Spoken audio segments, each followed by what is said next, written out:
Of the water within an hour's heat. A little time will melt her frozen thoughts now that Valentine has been banished. Ah, Proteus! Is your countryman, according to our proclamation, gone? Gone, my good lord. My daughter takes his going grievously. A little time, my lord, will kill that grief. I think so, but Cytherea thinks not. Proteus, this good conceit we hold thee in, for thou hast shown some signs of good deserts, makes it all the better for us to confer with thee. Longer than I prove loyal to your grace, let me not leave to look upon your grace. Thou knowest how well I would match Cytherea to my daughter. I do, my lord. And you are not unaware of how she opposes against my will. She did, my lord, when Valentine was here. Tell me then, how and which way may we get her to forget Valentine and love Cytherea? The best way is to slander Valentine, with falsehood, cowardice, and poor deceit. 3 things that women highly hold in hate. She'll think it is spoken in hate. Aye, if his enemy deliver it, therefore it must with circumstance be spoken by one she esteemeth as his friend. Then you must undertake to slander him. And that, my lord, I shall be loath to do. 'Tis an ill office for a gentleman, especially against his very friend. Where this office is indifferent, and your slander cannot damage him, your good word cannot advantage him to be entreated to it by your friend. You have prevailed, my lord. If I can do it by aught that I can speak in his disgrace, she shall long continue to love him. But say this weed her love from Valentine, it follows not that she will love Cytherea. Therefore, as you unwind her love from him, lest it should ravel and be good to none, you must provide to bottom it on me, which must be done by praising me as much as you in worth dispraise Sir Valentine. And Proteus, dare we trust you in this kind? For we know upon Valentine's report you are already love's firm votary, and soon cannot be dissuaded. Upon this warrant you shall have access with Sylvia at large, for she is frumpish and melancholy. And for your friend's sake will be glad of it, that by your persuasion you may persuade her to hate young Valentine and love Cytherea. As much as I can do, I will effect. But you, Cytherea, are not sharp enough. You must lay lime to tangle her desires by wailful sonnets whose composed rhymes should be full fraught with serviceable vows. Much is the force of heavenly bred poesy. Say that upon the altar of her beauty you sacrifice your tears, your sighs, your heart. Write till your ink be dry, and with your tears moist it again and frame some feeling line that may discover such integrity. For Orpheus' lute was strung with poet sinews, whose golden touch could soften steel and stones, make tigers tame, and huge leviathans forsake unsounded deeps to dance on sand. After you die lamenting elegies, visit by night your lady's chamber window with some sweet consort. To the instrument's tune a deploring dump, the night's dead silence will well become such sweet complaining grievance, this or nothing else will inherit her. This discipline shows thou hast been in love.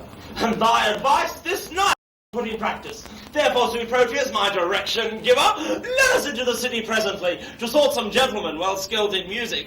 I have a sonnet that will serve the turn to give the onset to thy good advice. About it, gentlemen? We'll wait upon your grace till after supper, and afterward determine our proceedings. Even now, about it. I will pardon thee.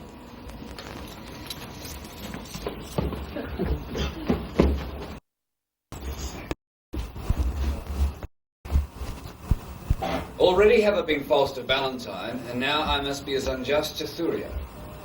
For under the colour of commending him, I have access my own love to prefer.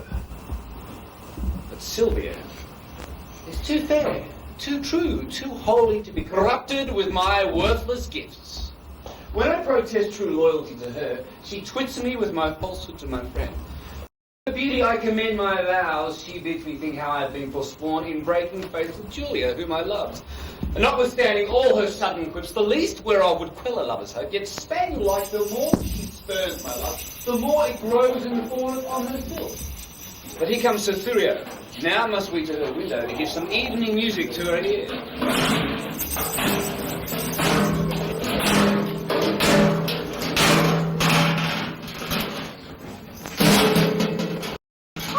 Proteus, crept before us. Aye, gentle Thurio, you know love will creep in service where it cannot go. Aye, but I hope, sir, you laugh not here. Sir, but I do, or else I would be hence. Who? Sylvia? Aye, Sylvia. For thy sake.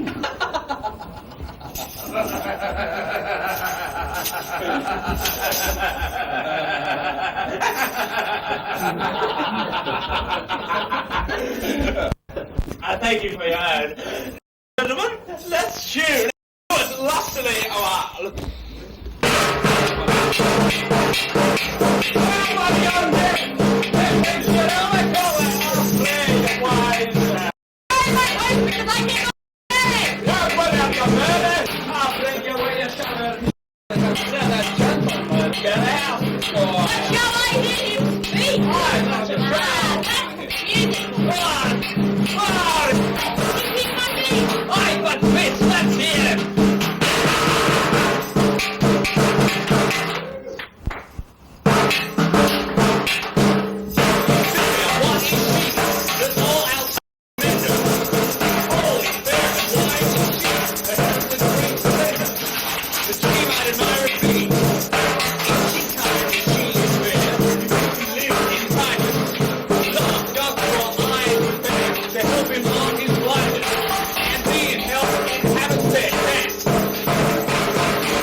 Quickly learn to know him by his voice. Sir Proteus, as I take it. Sir, good lady, and your servant. What's your will? That I may compass yours. You have your wish. My will is even this, that presently you hie you home to bed. Thou subtle, perjured, false, disloyal man.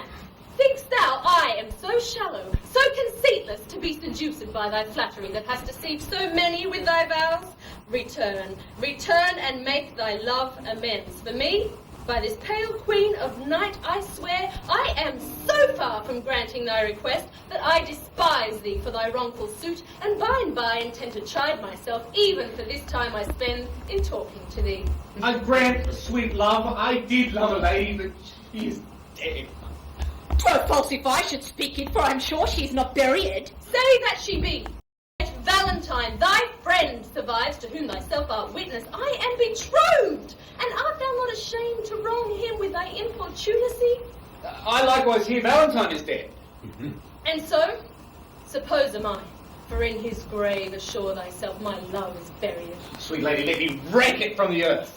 Go to thy lady's grave, and call hers thence, or at the least in her sepulchre thine. He heard not. Madam, if your heart be so obdurate, vouchsafe me yet your picture for my love. Picture that is hanging in your chamber. That I'll speak, I'll sigh and weep, since the substance of your picture is else devoted, I am a shadow, And to your shadow shall I pay true love. If 'twere a substance, you would sure deceive and make it but a shadow as I am. I am very loath to be your idol, sir. But since your falsehood shall become you well to worship shadows and adore, to me in the morning, and I'll say, and so, good rest. as wretches have all night that wait for execution in the morn. He up my leg and make water against the gentlewoman's farthingale. Didst thou ever see me do such a trick? Sebastian is thy name. I like thee well, and will employ thee in some service presently. In what you please, I'll do what I can. I hope thou wilt. Now, you wholesome peasant, where have you been these 2 days loitering? Marry, sir, I carried Mistress Sylvia the dog you bade me. Ah, what said she to my little jewel? Mary, she says your present was a cur and tells you currish thanks is good enough for such a present. But she received my dog. No, indeed, she did not. Here, I have brought him back again. What? Didst thou offer her this from me? I say, the other little squirrel was stolen from me by the hangman boys in the marketplace, and then I offered her my own, who is a dog as big as 10 of yours, and therefore the gift the greater. Go get thee hence, and find my dog again, or ne'er return again into my sight. Away, I say! Stay thou here to vex me! A slave that still an end turns me to shame. Sebastian, I have entertained thee, partly that I have need of such a youth that can with some discretion do my business, for 'tis no trusting to yon foolish lout, but chiefly for thy face and thy behaviour, which, if my augury deceive me not, witness good bringing up, fortune, and truth. Therefore, know thou, for this I entertain thee. Go presently, and take this ring with thee. Deliver it to Madam Sylvia. She loved me well, delivered it to me. It seems you love not her to leave her token. She's dead, belike? Not so, I think she lives. Alas. Why dost thou cry, lass? I cannot choose but pity her, Wherefore shouldst thou pity her? because methinks that she did love you as well as you did love your lady Sylvia. She dreams of him that has forgot her love. You dote on her that cares not for your love. 'Tis pity love should be so contrary. Cry. Alas. Well, take that ring, and there with all this letter. Back to chamber. Tell my lady I claim the promise for her heavenly picture. Your message down high home into my chamber, where thou shalt find me sad and solitary.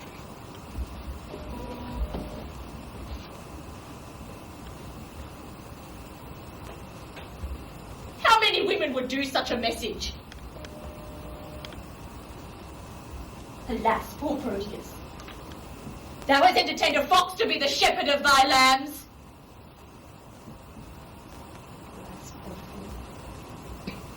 Why do I pity him? That with his very soul the